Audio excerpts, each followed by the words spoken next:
नमस्कार दोस्तों, वेलकम आपका मेरे चैनल ग्रीन हैट पे।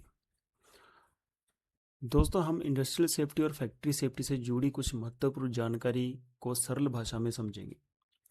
आज हम बात करेंगे फैक्ट्री एक्ट 1948 के सेक्शन 15 आर्टिफिशियल ह्यूमिडिफिकेशन के बारे में। इस वीडियो में हम जानेंगे ह्यूमिडिटी क्या होती है, ह्यूमिडिटी के प्रकार क्या हैं और फैक्ट्री में ह्यूमिडिटी कंट्रोल क्यों ज़रूरी है। तो चलिए सबसे पहले समझते हैं कि ह्यूमिडिटी क्या होती है। वीडियो शुरू होने से पहले मेरे चैनल को लाइक कीजिए, सब्सक्राइब कीजिए और ज़्यादा से ज़्यादा शेयर कीजिए। तो दोस्तों, सबसे पहले समझेंगे कि ह्यूमिडिटी क्या होती है। ह्यूमिडिटी का मतलब होता है हवा में मौजूद नमी, मॉइस्चर इन द एयर, यानी हवा में कितना वाटर वेपर्स मौजूद हैं। इसे आमतौर पर ग्राम्स पर क्यूबिक मीटर में मापा जाता है और वह वर्कर के कंफर्ट और हेल्थ को प्रभावित करता है। एग्जाम्पल से समझते हैं। मानसून सीजन में हवा चिपचिपी लगती है, इसका मतलब है ह्यूमिडिटी ज़्यादा है। विंटर सीजन में हवा सूखी लगती है, इसका मतलब है ह्यूमिडिटी कम है। तो हम आगे देखेंगे कि ह्यूमिडिटी के टाइप्स क्या होते हैं। जैसे कि आप देख रहे हैं कि ह्यूमिडिटी के दो टाइप की होती है ज़्यादातर। एब्सोल्यूट ह्यूमिडिटी यह बताती है कि हवा में वास्तव में कितनी वाटर वेपर्स मौजूद हैं, वो भी ग्राम मीटर क्यूब में। और रिलेटिव ह्यूमिडिटी इसे सबसे महत्वपूर्ण माना जाता है। रिलेटिव ह्यूमिडिटी बताती है कि हवा में जितनी नमी है वह उसकी मैक्सिमम कैपेसिटी के मुकाबले कितनी है।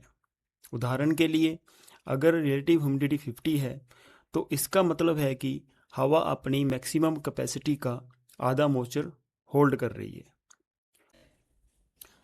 तो दोस्तों, आगे हम देखेंगे कि इसका बेसिक फार्मूला कंसेप्ट, इसका फार्मूला क्या होता है, इसको कैलकुलेट कैसे किया जाता है।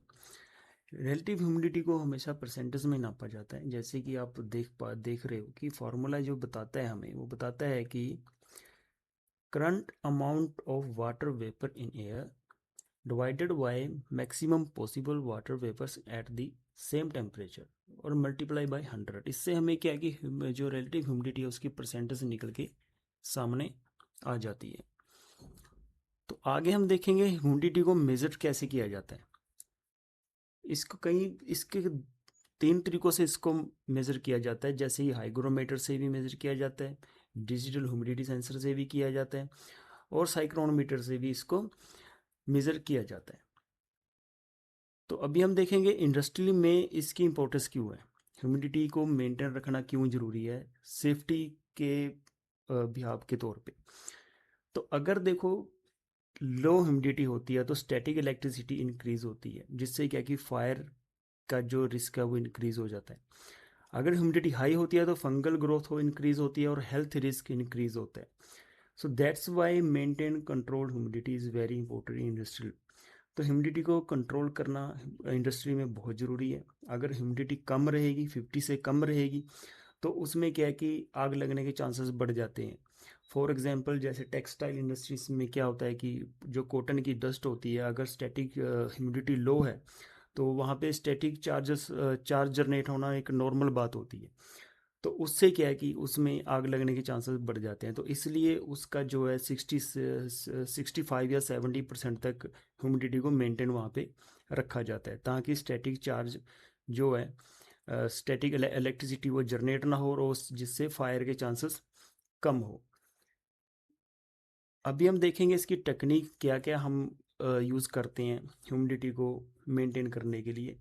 जैसे स्प्रे एयर सिस्टम का इस्तेमाल करते हैं, स्टीम ह्यूमिडिफिकेशन का इस्तेमाल करते हैं, अल्ट्रासोनिक ह्यूमिडिफायर का इस्तेमाल करते हैं, हाई प्रेशर फॉगिंग सिस्टम का इस्तेमाल करते हैं और HVAC based central humidity control system का इस्तेमाल करते हैं और मैनुअल मॉनिटरिंग एंड कंट्रोल। तो ये कुछ ह्यूमिडिफिकेशन ह्यूमिडिटी के बारे में कुछ जानकारी थी बेसिकली। आई होप कि आपको अच्छी लगी होगी। और ऐसी चीज़ें थोड़ा सा कई बार क्या होता है कि इंटरव्यू में पूछ भी लिया जाता है।